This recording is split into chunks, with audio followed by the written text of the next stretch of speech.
हम लोग पढ़ रहे हैं भगवद गीता अध्याय 12 भक्ति योग श्लोक क्रमांक 16। अनपेक्षः शुचिर्दक्षा उदासीनो गतव्यथः सर्वारंभ परित्यागी यो मद्भक्त स मे प्रियः। मेरा ऐसा भक्त जो सामान्य कार्यकलापों पर आश्रित नहीं है, जो शुद्ध है, दक्ष है, चिंता रहित है, समस्त कष्टों से रहित है और किसी फल के लिए प्रयत्नशील नहीं रहता, मुझे अतिशय प्रिय है।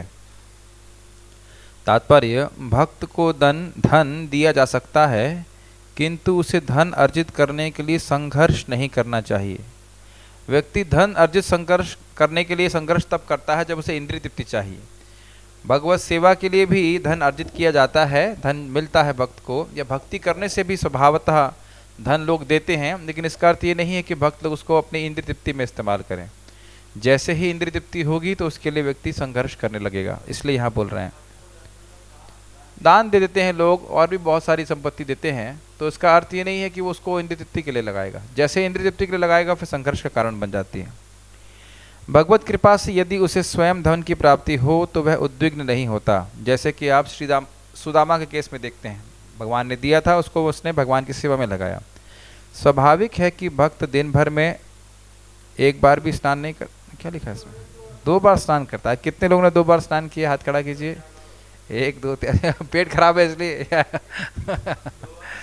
2 बार करना चाहिए। मैं हाथ खड़ा नहीं कर रहा हूँ क्योंकि मेरा नहीं हुआ आज लेकिन मुझे स्नान क्लास के बाद कर लूँगा, नहीं तो खैर 2 बार करना चाहिए, इससे पवित्रता रहती है। देखिए, ऐसा नहीं है कि हम हरे कृष्णा जप कर रहे हैं तो बाह्य स्वच्छता की आवश्यकता नहीं है। बाह्य स्वच्छता से, शरीर की स्वच्छता और हमारे जहाँ पे हम रह रहे हैं रूम की स्वच्छता से आपके मन पे प्रभाव पड़ता है। तो इसलिए ऐसा नहीं है कि कोई व्यक्ति भक्ति कर रहा है तो उसको गंदा रहने का लाइसेंस मिल गया कि अभी हमारा हृदय तो पवित्र है लेकिन रूम गंदा है। जो भक्त समझ रहे हैं वो समझ रहे हैं कि मैं क्या बोल रहा हूँ, तो ठीक है। अपने रूम को भी साफ रखना आवश्यक है ताकि हमारा चित्त जो है सत्वगुण में रहे। अब इसका अर्थ ये भी नहीं कि केवल रूम साफ रखेंगे तो मन साफ रहेगा, लेकिन वो भी जरूरी है, ठीक है। और भक्ति के लिए प्रातःकाल जल्दी उठता है, इस प्रकार वह बाहर तथा भीतर से स्वच्छ रहता है। इस संबंध में छोटा सा कमेंट है कि जो व्यक्ति सुबह 4 बजे तक स्नान कर लेता है वो अमृत स्नान कहलाता है, तो वो उसका शरीर में रोग बहुत कम आते हैं। हाँ, देव स्नान भी बोला जाता है। अगर नदियों में स्नान कर सके तो और भी अच्छा, नदियों में तो नहीं तो कम से कम जो घरों में नदियाँ लगी हुई हैं उसी में स्नान कर ले, लेकिन झरने लगे हुए हैं उसमें स्नान कर ले। लेकिन सुबह स्नान करने का जो है नियम ये बहुत इंपॉर्टेंट है। 3 बजे के पहले स्नान मना नहीं किया गया है, नहीं, तो 3 बजे के पहले का स्नान जो हमने सुना है वो हाँ माना नहीं जाता है। लेकिन अब जो भी करना चाहे करे, लेकिन 3 से 4 का या 4 बजे तक, 4:15 बजे तक भी स्नान कर ले कोई व्यक्ति, बहुत हो तो 5 बजे तक स्नान कर ले तो उसके लिए बहुत अच्छा रहता है।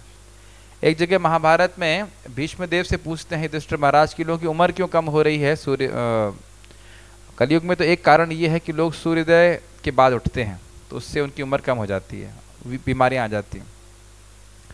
इस प्रकार वह बाहर तथा भीतर से स्वच्छ रहता है। तो ये तो समझ में आ गया। भक्त सदैव दक्ष होता है क्योंकि वह जीवन के समस्त कार्यकलापों के सार को जानता है और प्रामाणिक शास्त्रों में दृढ़ विश्वास रखता है। ये समझ में आ रहा है आप लोगों को, दक्ष होना? देखिए, दक्ष होने का एक सिंपल सा अर्थ हम लोग भगवद गीता के उस श्लोक से समझ सकते हैं जिसमें भगवान बोलते हैं योगः कर्मसु कौशलम। कर्म करने का कौशल है कि अपने कर्म को कृष्ण से जोड़ा जाए ताकि कर्म फल नहीं बने और व्यक्ति मुक्त हो जाए। तो इसलिए जीवन के सार का अर्थ समझ लेना चाहिए कि व्यर्थ की चीज़ों के लिए भक्त प्रयास नहीं करते हैं, स्पेशली ऐसी वस्तुएं या ऐसे कार्य जो व्यक्ति के हृदय को संतुष्ट नहीं करेंगे, और वो है इंद्रिय तृप्ति के कार्य। बोलना आसान लगता है लेकिन भक्त जैसे स्टैंडर्ड को प्राप्त होते हैं वो इंद्रिय तृप्ति के कार्यों में या विषयों में संलग्न नहीं होते और भगवान की भक्ति में अधिक संलग्न होते हैं, या हमेशा उन्हीं में संलग्न रहते हैं। भक्त कभी किसी दल में भाग नहीं लेता, अतएव वह चिंता मुक्त रहता है। ये बात किसी को समझ में आ रही है? दल में भाग लेने से व्यक्ति, आप अगर समझ में आ रहा है तो माइक पे बोलिए। दल में भाग लेने से व्यक्ति कैसे चिंताग्रस्त हो जाता है? जैसे ऑन कर दीजिए। हरि बोल, हरि बोल, आवाज बहुत कम है इसका, हरि बोल। इसको दूसरे वाले चैनल पे डाल दीजिएगा, नहीं तो आप बोलिए, मैं रिपीट करूंगा।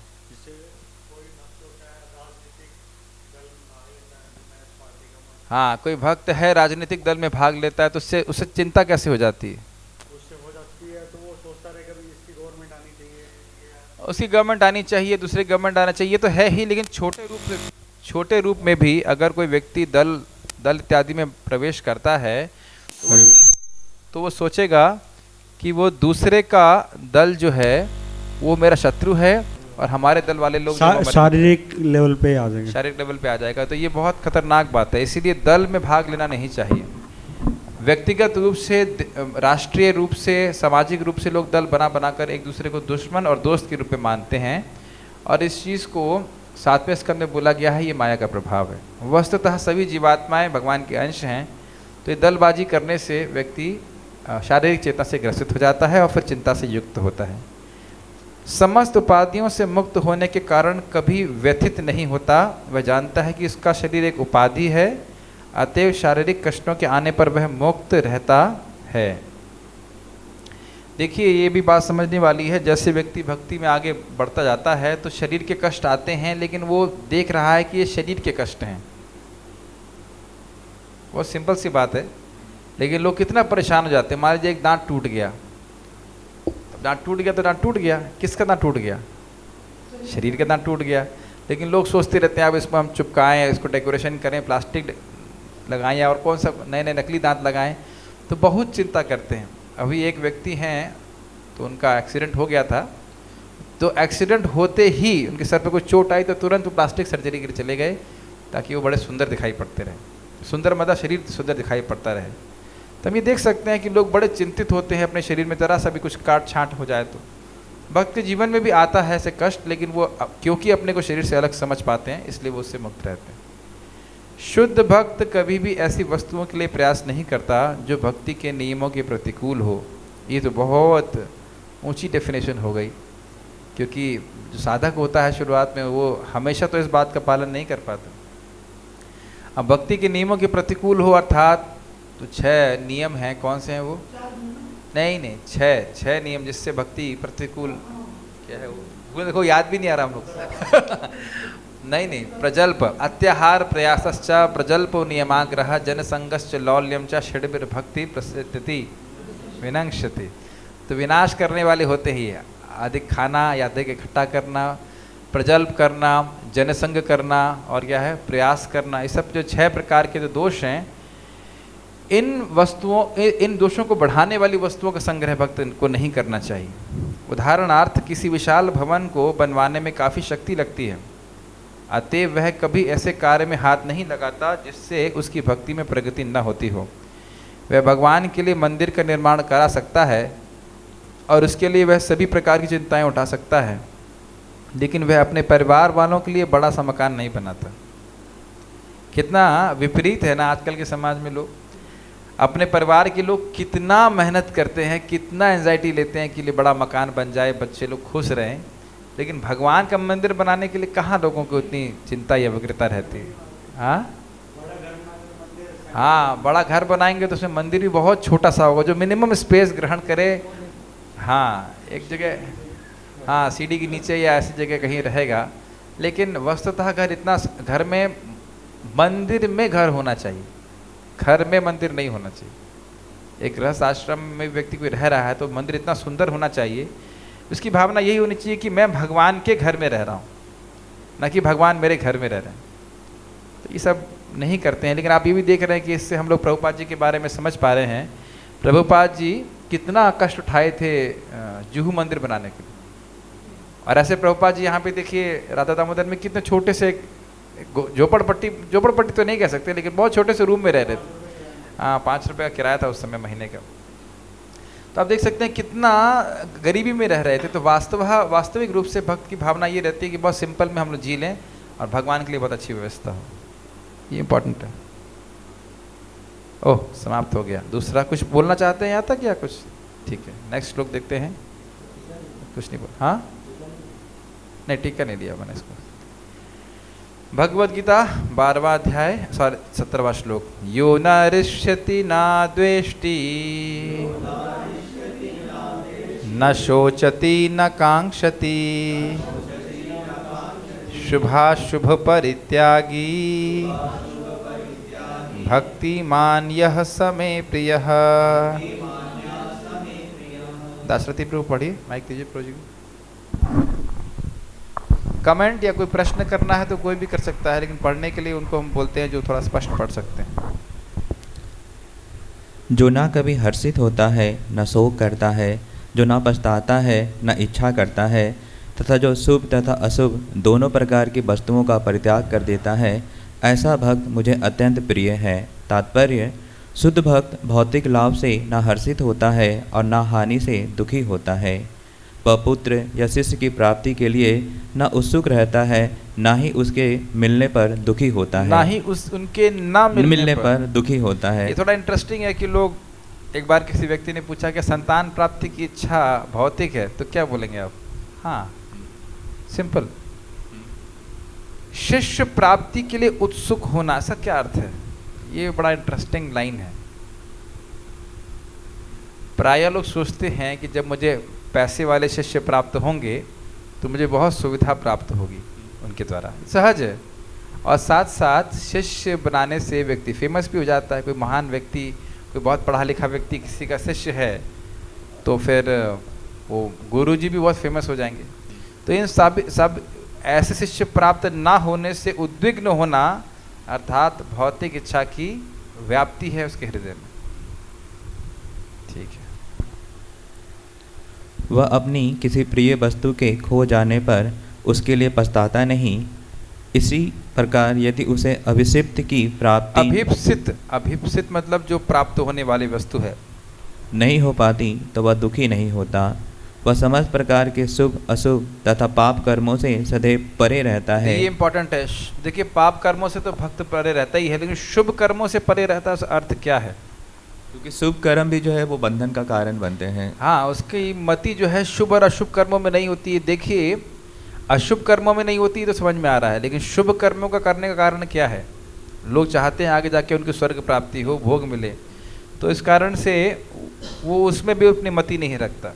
देखिए, वस्तुतः भगवान से विपरीत कोई भी कार्य है तो वो पाप कर्म है भक्ति के डेफिनेशन के अनुसार, क्योंकि वो भोग की वासना से ग्रसित रहता है या प्रेरित रहता है, कहना चाहिए। तो वो दोनों ही प्रकार की बातों को छोड़ देते हैं। इसी को श्रील रघुनाथ दास गोस्वामी कहते हैं, न धर्मम न अधर्मम, भूल रहा आगे का श्लोक, किला निरक्तम, ऐसे करके बोलते हैं कि ना तो आप अपनी मति धर्म में लगाइए ना अधर्म में लगाइए, कि मैं धर्म करूंगा उससे आगे मुझे धर्म अर्थ काम मोक्ष को मिलेगा, वो उसमें मत लगाइए। आप सीधे राधा कृष्ण के या कृष्ण भगवान के भजन में लगिए, ऐसा वो बोल रहे हैं। तो ये किस कर्म में आएगा? शुभ में भी तो आ सकता है ये भी। क्या चीज़? जैसे भगवान की भक्ति कर रहे हैं तो इसको भी तो शुभ कर्म ही बोलते हैं। नहीं, भगवान की भक्ति पूरी तरह से दिव्य है। शुभ कर्म को करने से व्यक्ति को दोबारा जन्म की मिलता है, भले अच्छा जन्म मिले लेकिन जन्म मिलता है। भगवान की भक्ति जो शुभ कर्म दे सकते हैं लाभ, वो पुण्य वो भी देती है, और भक्त को भौतिक शुभ मिलता है, लेकिन उसके हृदय को शुद्ध करके भगवान की तरफ उन्मुख करती है। बहुत सारे जो पुण्यात्मा लोग होते हैं वो भगवान के भक्त नहीं भी होते, धनी होते हैं, सुंदर होते हैं, बुद्धिमान होते हैं, लेकिन भगवान के भक्त नहीं होते हैं। ऐसा बहुत बार देखा गया। तो इसलिए आप ये नहीं कह सकते कि वो लोग भगवान के भक्त हैं। यस। तथा पाप कर्मों से सदैव परे रहते हैं। वह परमेश्वर की प्रसन्नता के लिए परमेश्वर क्या होता है? परमेश्वर। हाँ। वह परमेश्वर की प्रसन्नता के लिए बड़ी बड़ी विपत्ति सहने को तैयार रहता है। भक्ति के पालन में उसके लिए कुछ भी बाधक नहीं बनता। ऐसा भक्त कृष्ण को अतिशय प्रिय होता है। बहुत सारे इंपॉर्टेंट एग्जाम्पल हैं। एक तो है श्रील माधवेंद्रपुरी, जिनको भगवान ने बोला कि आप चंदन लेके आइए, तो कितनी वृद्धावस्था में वो तुरंत ही गए। इतना दूर, कितना हो गया वृंदावन से जगन्नाथपुरी, 1700 मान लीजिए किलोमीटर, 2000 किलोमीटर मान लीजिए। हाँ, 2000 किलोमीटर, 2800 किलोमीटर। तो बताइए 2800 किलोमीटर वो पैदल गए। बहुत मुश्किल है। देखिए, सुन लेते हैं हम, लीला सुन लेते हैं, लेकिन अगर विचार किया जाए कि हमें प्रचार करने के लिए यहाँ से जीएलए भी जाना पड़े पैदल, तो आदमी जाएगा क्या 10-15 किलोमीटर? कह रहे बड़े हम पागल हो गए क्या, हमारे लिए जीप लाओ। आज एक भक्त गए थे, तो वो बोले प्रभु जी जीप तो देखने में अच्छी नहीं लगती। हमने कहा आप दिखाने के लिए जा रहे हैं कि आपको गाड़ी मिल रही है, यही बहुत बड़ी बात है। तो अब हम देख सकते हैं कि हम लोग कितना, देखिए भगवान के लिए विपत्ति उठाने के लिए हमारे क्या किसी प्राय सभी लोगों के लिए बहुत कम इंक्लिनेशन रहता है। और आप विचार करें कि धन कमाने के लिए व्यक्ति कितना विपत्ति उठाने के लिए तैयार है। मैं सुनता हूँ किस प्रकार से भक्त लोग सुबह उठ जाते हैं 3:30 बजे 4 बजे। हम लोग लगता है हम लोग उठ रहे हैं तो बड़े तपस्या कर रहे हैं। नहीं, गृहस्थ लोग भी उठते हैं 3:30 बजे 4 बजे, और उसके बाद कई 50-50 किलोमीटर दूर जा कर के नौकरी करते हैं। बहुत बहुत मेहनत करते हैं लोग, और दिन में भी सोने को नहीं मिलता उन्हें, कोई आराम भी नहीं करने को मिलता। तो ये लोग तपस्या कर रहे हैं किसके लिए? थोड़े से धन के लिए, और वो धन जो कि आज ही छूट जाएगा, ये भी सोचने वाली बात। खैर, लेकिन इस प्रकार से जो भक्त है वो भगवान की प्रसन्नता के लिए ऐसे कार्य करता है क्योंकि वो उनसे प्रेम करता है। आज भी मैं पढ़ रहा था किस प्रकार से जगदानंद पंडित और शिवानंद सेन जी मिल करके भगवान चैतन्य महाप्रभु के लिए चंदन का तेल निकाले। पता नहीं निकलता कैसे है, लेकिन निश्चित रूप से बड़ी मुश्किल से निकलता होगा, और बहुत ही सुगंधित होता है, लेकिन बहुत मुश्किल से होता है। और महाप्रभु ने स्वीकार भी नहीं किया, लेकिन कोई कष्ट का अनुभव नहीं करते। मतलब कष्ट का अनुभव करते हैं, लेकिन क्योंकि प्रेम है तो उसे करने में बड़ा सुख मिलता है। ऐसे ही महाप्रभु अद्वैताचार्य और जितने सारे भक्त थे उनको बोलते हैं कि आप 4 महीने के लिए आ जाते हो, यहाँ पे रहते हो जगन्नाथपुरी में मेरा संग प्राप्त करने के लिए, तो मैं तो कहीं जाता नहीं, और आप लोगों को कितना कष्ट होता है। वो भी सोचिए, पूरा बच्चा पार्टी सबको लेकर के, माता जी प्रभु जी सब लोग मिल करके आ रहे हैं, कितना कष्ट होता होगा। सबके लिए व्यवस्था करना, बीच में मुसलमान लोग रहते थे, उनको टोल देना, बहुत झमेला रहता। तो अब वो सब क्रॉस करके 4 महीने के लिए आ गए। सोचिए 8 महीने जो भी बिजनेस करते होंगे सब कुछ छोड़ छाड़ करके 4 महीने के लिए आ जाना, तो ये कितना प्रेम था। महाप्रभु कहते हैं कि मेरे पास तो, मैं तो बहुत दरिद्र हूँ। ये भी अमेजिंग बात है, वो लक्ष्मीपति हैं, लेकिन बोलते हैं मैं तो सन्यासी हूँ, मेरे पास पैसा नहीं है, लेकिन मैं इसका ऋण अदा कर सकता हूँ बस अपने आप को स्वयं आपको दे करके, आप जहाँ चाहें मुझे बेच दीजिए। तो अद्वैताचार्य कहते हैं देखिए ऐसे ही हम लोग जाने वाले नहीं हैं यहाँ से, अगर आप ऐसे प्रेम वचन बोलेंगे तो कौन जा पाएगा। तो फिर अगले दिन महाप्रभु उनको और 5-6 दिन और रुक जाते हैं, फिर वो महाप्रभु उनको सबको सांत्वना देते हैं, फिर वो लोग जाते हैं। बड़ा इंटेंस है वो पूरा सीन पढ़ेंगे। तो कहने का अर्थ ये है कि भक्त लोग हमेशा भगवान के लिए विपत्ति उठाने के लिए इच्छुक रहते। ठीक है, प्रभुपाद जी के बारे में तो आप सब लोग जानते ही हैं, किस प्रकार से कष्ट उठाकर प्रभुपाद जी विदेश गए भगवान की कीर्ति का प्रचार करने के लिए। तो ये सारे कष्ट उठाने का ये जो भावना है भगवान के लिए, ये भगवान को प्रिय बना देती है। वो भक्त भगवान के लिए बहुत प्रिय हो जाते हैं। 12, 18, 19 समः शत्रौ च मित्रे च तथा मानपमानयोः शीतोष्ण सुख दुखेषु समः संग विवर्जितः तुल्य निंदा स्तुतिर्मौनी संतुष्टो ये न केनचित् अनिकेतः स्थिरमतिर् भक्तिमान में प्रियो नरः।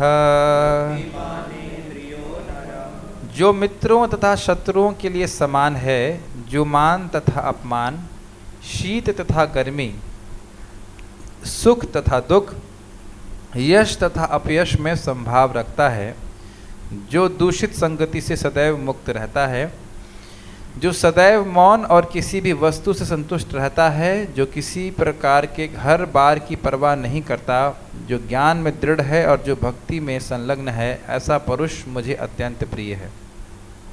बहुत अच्छे अच्छे गुण हैं और हमें याद होना चाहिए ये सब कुछ भक्ति के विधि विधानों का पालन करने से होते हैं। मैं आचार्यों की थोड़ा टीका इस पर देख रहा था तो ये बता रहे थे कि केवल गुणों से भगवान प्रसन्न नहीं होते, भगवान भक्ति से प्रसन्न होते। ये कुछ गुण जो हैं एक भक्त में भी हो सकते हैं, बहुत वैरागी हो, समान देखता हो, लेकिन मेन बात है कि भक्ति युक्त गुण होने चाहिए। भक्ति के प्रभाव से ये गुण उत्पन्न होने चाहिए, अलग से गुण उत्पन्न नहीं करने की हमें आवश्यकता है। भक्ति को ठीक से करने से अपने आप ही एक भक्ति का गुण है, जिसे कहते हैं शुभता, तो सारे गुण जो है वो अपने आप आ जाते हैं, लेकिन भक्ति भी बढ़ती है। तात्पर्य, भक्त सदैव कुसंगति से दूर रहता है। कुसंगति का अर्थ है जो लोग स्त्री में बहुत आसक्त हैं और जो दूसरे हैं वो भगवान के भक्त ना हों। तो इन दो प्रकार के लोगों से व्यक्ति को बचना चाहिए। मानव समाज का यह स्वभाव है कि कभी किसी की प्रशंसा की जाती है तो कभी उसकी निंदा की जाती है, लेकिन भक्त होना चाहिए। लेकिन भक्त कृत्रिम यश तथा अपयश, दुख या सुख से ऊपर उठा हुआ होता है, वह अत्यंत धैर्यवान होता है। एक इंटरेस्टिंग है कि एक भक्त बोल रहे थे कि यदि हर व्यक्ति या एक व्यक्ति हमेशा मान की अपेक्षा करेगा तो वो हमेशा दुखी रहेगा, क्योंकि हमेशा हर व्यक्ति आपको मान देगा नहीं। लेकिन अगर वो मान देने में सुख अनुभव करता है तो हमेशा सुखी रहेगा, क्योंकि वो हमेशा हर परिस्थिति में हर व्यक्ति को मान दे सकता है, क्योंकि हर जीवात्मा भगवान का अंश। माने ना मान देना, यस। तो यही इम्पोर्टेंट बात है। प्रयास करना चाहिए, ऐसा सोचते हुए हमें टालते नहीं रहना चाहिए कि हम अब आगे जाके अपने आप ही मान देने लग जाएंगे। वो होता नहीं है एक्चुअली, हमें इसका अभ्यास करना होता है। ये दृष्टिकोण लेकर के कोई अगर जप करता है तो उसको हरि नाम जप करने में सुविधा होती है। प्रभुपाद जी ने समझा दिया कि मौन का अर्थ क्या है। वह कृष्ण कथा के अतिरिक्त कुछ भी नहीं बोलता, अतः उसे मौनी कहा जाता है। एक बार किसी व्यक्ति ने हमें एक कमेंट बताया कि अगर आप कम बोलते हैं तो लोग आपको अधिक सुनते हैं, लेकिन ऐसा नहीं है। भगवान का भक्त भगवान के बारे में हमेशा बोलता रहता है। एक भागवतम में आप लोग को शब्द पता है, मुखरित भवदीय वार्ता। मुखर मतलब बहुत अधिक बोलना, लेकिन भवदीय यानी भगवान कृष्ण की वार्ता में संलग्न होना अच्छा है ये। देखिए, अगर प्रभुपाद जी का तात्पर्य नहीं होता तो मौनी का मतलब समझ जाते कि चुपचाप बैठे रहे, इसीलिए तात्पर्य पढ़ना बहुत आवश्यक है। मौनी का अर्थ यह नहीं कि वह बोले नहीं, अपितु यह है कि वह अनर्गल आलाप ना करे, दुनिया की वार्ता ना करे। मनुष्य को आवश्यकता पर बोलना चाहिए और भक्त के लिए सर्वाधिक अनिवार्य वाणी तो भगवान के लिए बोलना है। आवश्यकता पे बोलना चाहिए, अर्थात अगर सुनने वाले इच्छुक हों, और सुनने वाले इच्छुक नहीं हो तो ज़बरदस्ती नहीं बोलना चाहिए भगवान के बारे में भी। भक्त समस्त परिस्थितियों में सुखी रहता है, कभी उसे स्वादिष्ट भोजन मिलता है तो कभी नहीं, किंतु वह संतुष्ट रहता है। देखिएगा, कल सुबह अच्छा नहीं मिलेगा, पहले से ही जिस दिन हम कुछ ऐसा बोलते हैं तो अगले दिन ही परीक्षा होती है। हाँ देखो, उन्होंने बोला सब्जी है ही नहीं, पक्का आप तैयार हो जाओ कि कल आपको अच्छा मिलेगा ही नहीं। जिस दिन आप बोल दो कि सबका सम्मान करना है, उस दिन आपकी परीक्षा हो जाएगी। आप किसी व्यक्ति ओके वह आवास की सुविधा की चिंता नहीं करता, वह कभी पेड़ के नीचे रह सकता है तो कभी अत्यंत उच्च प्रसाद में, किंतु वह इनमें से किसी के प्रति आसक्त नहीं रहता। ये स्थिति हमारी नहीं है, लेकिन हमें महल में तो नहीं चाहिए, लेकिन एटलीस्ट एक हॉल तो चाहिए सोने के लिए। फिर भी एक बात तो समझ में आती है धीरे धीरे भक्ति करते हुए कि आप बहुत सुंदर भवन में रुको, एक सामान्य घर में रुको, भक्तों के संग के बिना हम सुखी नहीं रह सकते। जैसे मैं भी विदेश में गया था प्रचार के, तो वहाँ एक बहुत सुंदर व्यवस्था करके रखी थी, इतने बड़े बड़े गद्दे मोटे मोटे। तो लेकिन ये तो स्पष्ट समझ में आ रहा था कि भक्तों का संग था, हरि कथा करने का मौका मिल रहा था, इसलिए अच्छा लग रहा था। और ऐसे अकेले छोड़ दिया जाए तो क्या करेगा आदमी, पागल हो जाएगा ऐसे। तो ये भौतिक वस्तु में ये कुछ क्षण के लिए आपके मन को भले ही चकाचौंध करते, लेकिन संतुष्टि नहीं प्रदान कर सकती हैं। ये बात स्पष्ट समझ में आती है। वह स्थिर कहलाता है क्योंकि वह अपने संकल्प तथा ज्ञान में दृढ़ होता है। याद चाहिए, हमने पिछली बार भी चर्चा किया था कि जब इंद्रियां संयमित होती हैं तभी व्यक्ति दृढ़ निश्चयी हो पाता है। और हमने कंस का उदाहरण दिया था, और इसके विपरीत वसुदेव जी का उदाहरण भी है, जो अपने स्वयं के बच्चे को कंस को देने के लिए आ गए थे, क्योंकि उन्होंने उसका वचन दिया था।